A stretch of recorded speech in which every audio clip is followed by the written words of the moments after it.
What's going on, guys? Welcome back to my channel. Today, we're doing a Q&A. It has been a very long time since we've done a Q&A. So I went ahead and asked y'all, I wanna say it was like a month or two ago, different questions y'all want me answering on YouTube. We are gonna dive in. I think I did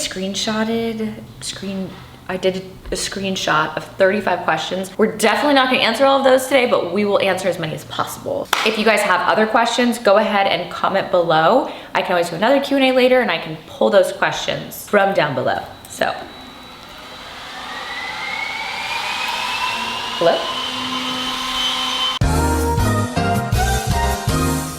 You're still my favorite queen of the night. My friend, let's drive up again. Let's drive up again.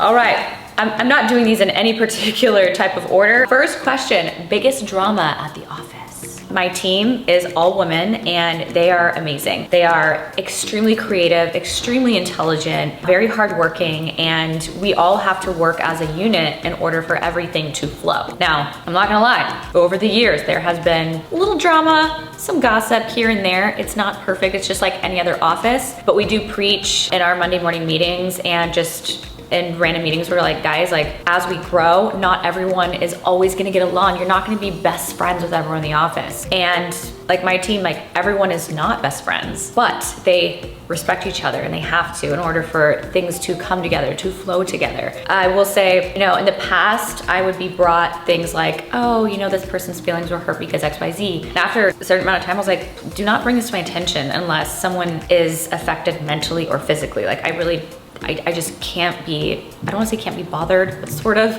with someone's feelings hurt because of an extracurricular activity or someone forgot to invite someone to lunch. Like I don't have the mental capacity for that. As a CEO, you have these massive decisions like weighing on your shoulders, or congestion, late shipments. One little mess up could cost you hundreds of thousands, millions of dollars. And it's like, you don't have time to worry about someone's feelings getting hurt if you don't use their idea. Overall, I'm very fortunate to work with a lot of amazing, incredible women, but gonna be honest, there's still, you know, regular office stuff. I have an operations director, her name is Cheryl. She was recently hired a few months ago, and she is amazing. She's just like, hey, be kind to each other, respect each other. So yeah, that kind of answers that question. Sorry, I kind of rambled. Hardest thing about running a company, I mean, honestly, everything. Everything is, it's all hard, but if you're passionate and you really love what you do, it doesn't feel like work. That might sound corny and cheesy, and that's okay, but that's how I feel. Like I wake up every day and I'm excited to go to work, and I'm excited to explore ideas and creative design and being able to implement things or change something, or oh my gosh, I have this idea for the website. Like I wake up every day so excited,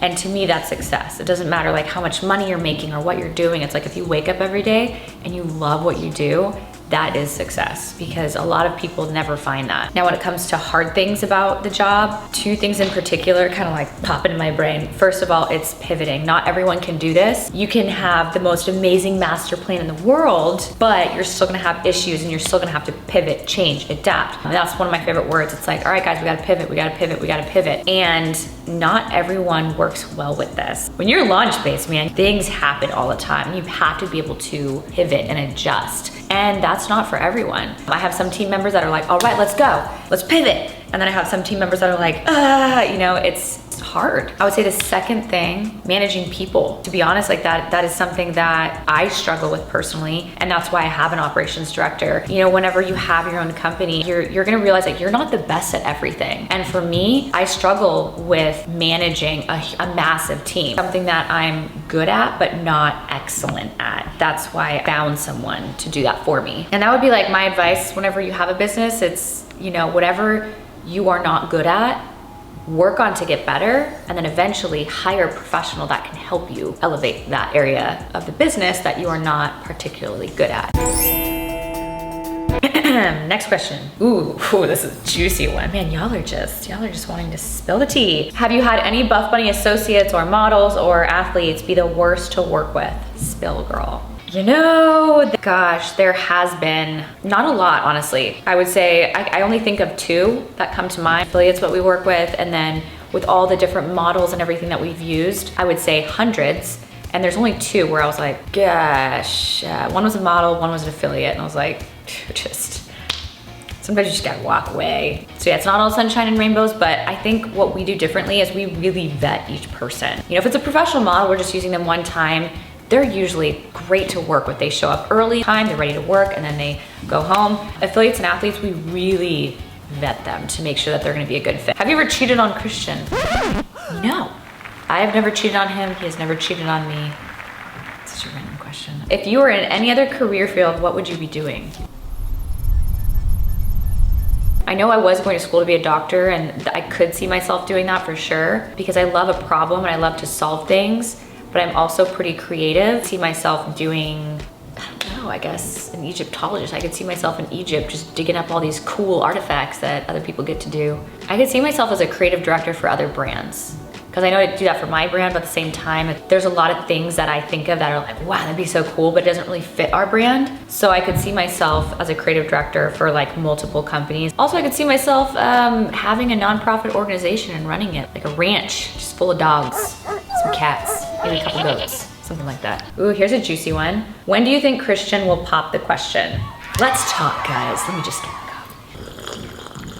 I've stirred up some drama on my TikTok and Instagram lately, and I was like, I posted a TikTok the other day where I was like joking about teaching your boyfriend how to get on one knee. And I posted on TikTok, and I mean, the comments were just like atrocious.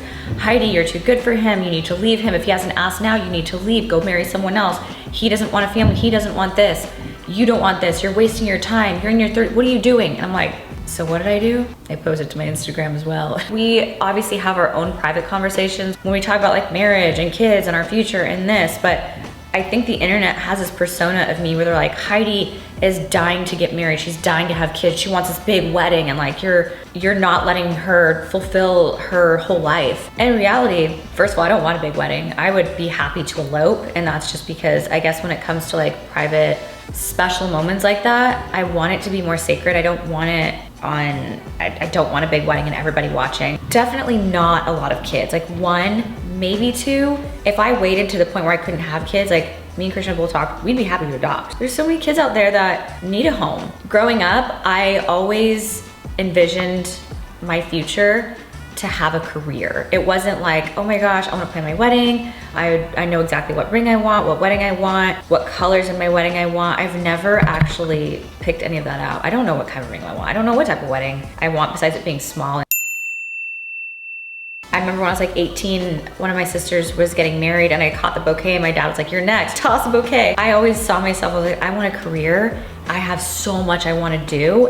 And it wasn't like I couldn't do that with a person. I never found my person early on. And it's like I had so much focus on me and myself and figuring out what I wanted to do in the future. If you guys watched my Draw My Love story, I think a long time ago, where I like fell in love with myself, it's like I took 3 years where I didn't date, I was celibate, and I focused on me. I learned so much about myself during that time and I loved it. I am so happy with my life right now. Like me and Christian have built such a great life together and we love what we do. We wake up every day and we're so excited and we get home from work and we share, oh my gosh, what did you work on today? Or I have this idea, and it's like this like pressure to put on people. It's like, when are you getting married? When are you gonna have kids? When are you gonna have another kid? It's like, so, it's okay to like joke around, you know, because obviously I make my funny TikToks and reels and everything, but it happens when it happens, guys. Like when me and Christian get married, the only thing that would change is my last name, which would be sick because I have a Hispanic last name. But other than that, like not much would change. What negative trait about yourself is something you wish to change? You know, guys, I have a lot of negative traits. I am not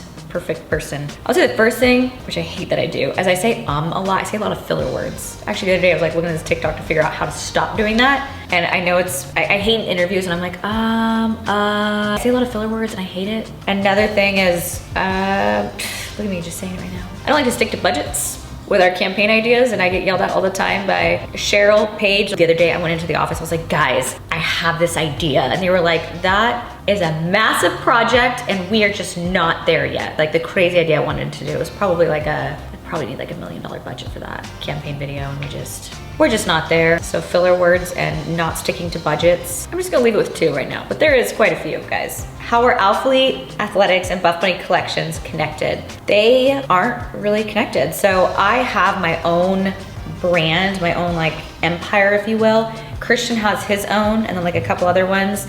And then I would say like kind of like Alaska and Russia. In the wintertime, there's like a little tiny ice bridge that kind of connects them together. I would say at Alphaland, there's a retail space where it shares both of them. In that bridge, it's like we have the retail space, you know, where it's connected. And then also like I model for Alphalete sometimes, or we'll do some like fun videos and reels and whatnot. Sometimes we do pop-ups and it's me and Christian and Max and Shali. So I would say there's some connections, but overall, I've always tried to keep everything very separate. You do you, I do me. We can do some things together versus just, everything's just a big bowl of soup, just intermixed. Who does your lip injections? So to be transparent, I do get my lips done. I know quite a few were like, oh my gosh, your mouth has changed so much over the years. I got behind I had braces, which definitely like helped straighten my teeth out a little bit, or quite a bit actually. I had some overlapping. And then I did get my lips done. And so I feel like my mouth has actually changed quite a bit over the years. So you are correct. Sabrina Injects actually does my lips. She is exceptional. I love her because whenever I started going to her, I've only got my lips done like twice, I think, with her, right? I know for sure twice. What I love about her is her attention to detail. She'll like analyze my face for a while and she'll be like, okay, we're gonna add like a little bit over here, but a little bit over here, and like make sure that they're even, that they looks good, and she won't overfill them. I very much appreciate her. She also does my Botox, so I get my Botox in my forehead. Also go to them, this is not sponsored guys, I know it sounds sponsored, so I go to Sabrina Injects for obviously my lips and my Botox, and then they have an esthetician there, Christy. I go to her and I'm like, what does my face need? So I don't actually book a certain facial. I go to her, I get a time slot, and I say, what facial do I need? And she creates the facial that I need. Have you ever had to tell a friend you no longer want them in your life, and how did it go? You know, I feel like I've done this a few times in life, and it's not a bad thing. Like I think people are like, oh my gosh, like if you stop being friends with someone, sometimes people grow apart, and that's okay. Maybe just because we clashed, we grew very much apart, and it's not like, oh, like you're married with kids now, or your life is just so different than mine. Sometimes you just don't vibe with someone anymore. You are who you associate yourself with, you know? And sometimes if you take a step back and be like, wow, like the people in my life are very negative and they're very toxic and they gossip, and you know, their whole life is just like drama and gossip. It's like, do you really want that person in your life? Do you really want to be surrounded by that every day? Or do you want to be surrounded by people that are positive and that uplift you and that make you feel good about yourself? Those are great friendships. I don't want to burn bridges, because if you're like, hey, I never want to be your friend again, I just know, then you're really just like severing a friendship. Just get your distance, like still be on good terms, like, hey, like I want the best for you, I just can't be around the negativity and the toxicity every day. Wanting them to eat, but like maybe not at your table, if that makes sense. When will you do an OnlyFans? Just never, guys, no. It's not my thing. But I don't hate on people that do it. I'm like, hell yeah, girl, get your money. Like whatever you want to do. Would I personally do it? No. But I don't like hate on other girls that do it, or guys, or whoever does it. I'm like, you do you. So I will not be doing OnlyFans. Do you still get Nuro updates? I don't really talk about him on my channel a lot, just because I feel like back then there was just so much like anger and negativity. You know, I made such a hard decision back then. The hardest thing I've ever done in my life. It was very emotional. It took me years to be able to talk about Nuro without crying. I know I made the right decision for him, with him in mind. And yes, I still get updates. I still get photos and videos and, you know, updates on how he's doing. He's doing so good. He's so happy. He has so many friends, and he just lives his life in the California sunshine. Do you ever feel neglected with Christian? Sometimes you do have long nights at work. Like I have days where I'm like, hey, I'm not getting home till like 9 p.m. Christian does do a really good job of making me feel like, he's like, hey, I'm working late, but like I love you. And like, he'll like write me cute little notes and things like that. That being said, it's like, we don't have a perfect relationship. Sometimes like we do have fights and stuff, you know, like I think the first couple of years, like we never had fights. And I would say like, since Alphaland opened, that has just, I feel like that tested our relationship quite a few times, but you know, that was his world. A project like that, it does take over your life, and it's so hard. And although I was like right there next to him throughout like that whole process, not that I felt neglected, but there was just times where it just took over our life. But now that it's done, I look back, I'm like, oh, I'm glad that like it condensed down into 2 years, because I feel like normal people take like 3-4 years to do something like that. Relationships are work, guys. Like it's not perfect. So there may be a few times where maybe I felt neglected, but I know there's also times where he's felt neglected, because maybe I am working on a massive project and I'm staying up until like 6 o'clock in the morning working on it. Relationships just take work, and as long as you recognize that and you're like, hey, I realize that I've been putting too much time into my work. Now it's time for playtime with my girlfriend or my boyfriend. All right, next question. Does it ever get to you being in the public eye and having people talk about you? Yes. it does. I will say that with time on social media, you do get thick skin, but you're never invincible. Like, you're only human. Most of the time, like, I see comments and I would say like 99% of the time I'm just like, I won't even read the whole like comment. I just delete it, block, delete. I don't need that type of negativity in my life. But there's a difference between constructive criticism and just outright bullying. So something that would be constructive is like, hey, I really don't like this design for a legging. Like I wish it had this. So that is constructive to me, and I'm like, okay, cool, so I'll take that. But if it's something like, you look like a man, you have too much muscle, you look like a guy, you look skinny, your legs aren't big enough, your butt's not big enough, you have no calves, ridiculous. Like, the list goes on, guys. And every once in a while, yes, it'll get to me. Maybe I'm feeling emotional that day, maybe I'm having a hard day.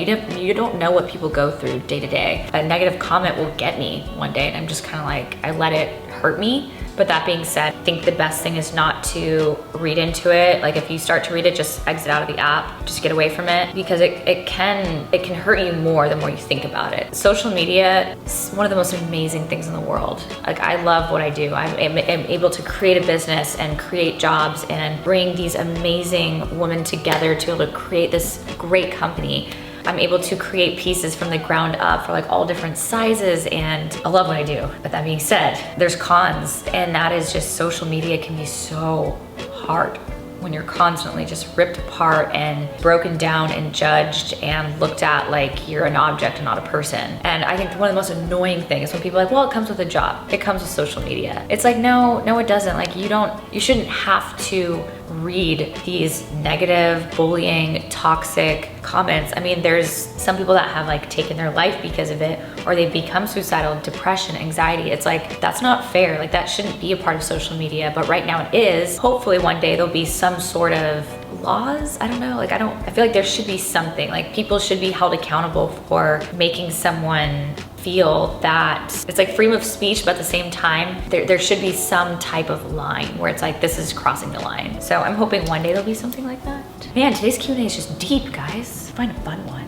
Where do you get your inspiration from for your future collections? A lot of late nights by myself with my thoughts. All the collections come from a campaign idea. That is, I just have to spend a lot of time by myself. I can't think of creative collections when I'm surrounded by employees. Love them to death. I am the most creative by myself, late at night on my phone. Christian's asleep. I might have like a show going and I'm on my phone and I'm just like looking at music videos. I'm looking at inspirations, Pinterest boards, fashion shows. I get inspirations from literally anything. Just 2 nights ago, thinking we have a collection later this year. I wasn't in love with the campaign theme. I'm like, this campaign is, it's cool, but it wasn't like, holy shit.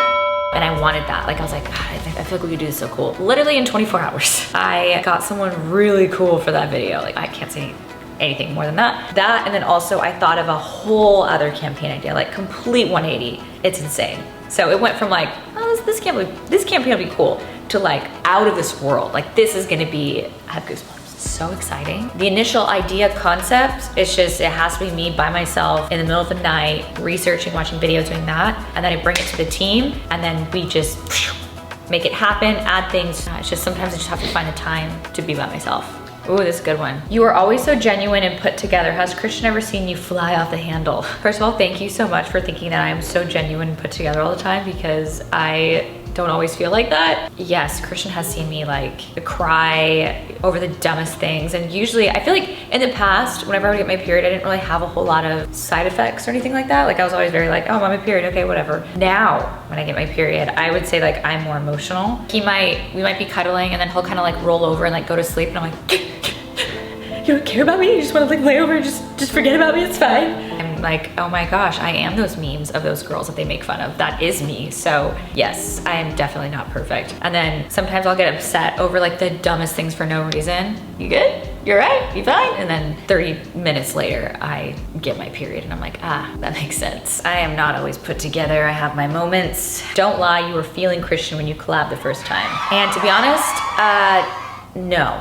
I wasn't. Yes, I did think he was attractive, and I was like kind of like awkward, nervous around him, but also like he was awkward and nervous around me. So I think we were just both like freaking awkward. Honestly, we should watch that collab and like cringe. I think that was like the second collab I had ever done. Ooh, y'all are just full of juice today. Did any of your exes reach out to you after you started dating Christian? I mean, some of my exes still follow me on social media and they watch my stories and stuff. And the only reason I know is because Facebook, I'll be like, I wonder who from high school still watches my videos or whatever. And then I'll see like, you know, you can see like the names on Facebook. So I still have like some exes or their family that watch my stories and videos and stuff. I think when it comes to exes, I don't like to be on bad terms with anyone. I think almost all my exes, I'm like on good terms. Like if I see them out or whatever, I'm just like, hey, like how are you doing? Blah, blah, blah. And like, it's like good terms. I don't like want to spend time with them or like have a conversation or go to lunch. I know that not all relationships end on good terms and that's okay. When is a good time to move in with your significant other? Honestly, I feel the same way about that as it is like when you get married with someone. You can move in with someone like right away if you want, or you can move in with someone after like 3-5 years. You can wait till marriage. Like it's up to you. It's like you shouldn't have to ask other people like, hey, when should I do this? You know when you should do it. I think previous relationships, I've had someone move in right away, which I definitely like wouldn't recommend, because if you break up and it's like really awkward, they're just there. With Christian, I personally waited 3 years. Or was it 2 years? 2 or 3 years. I waited a very long time. And Christian would always like, when are you gonna move to Houston? Come on, move in with me. Like I would love this. But instead I made him drive to San Antonio over and over and over again for years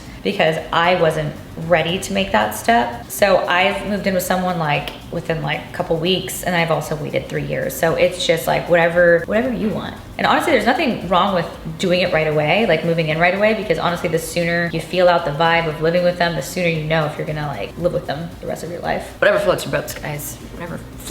Whatever floats your boat, guys. Well, that is gonna be the end of this Q&A, so I hope you guys enjoyed it. I know there was a lot of deep questions, there was a lot of juicy questions, there was a lot of random questions. Let me know if you guys want me to do a fitness Q&A soon, or if you guys have any other questions, comment below, because the next Q&A I'm actually gonna grab from here. And if you guys like a certain question, make sure to give it a thumbs up so I can answer those. So thank you guys so much for watching. I appreciate y'all, I love y'all. Please make sure to give the video a thumbs up. Make sure you subscribe to my channel and comment below your favorite part of the video. And I'll see you in the next one. Bye guys.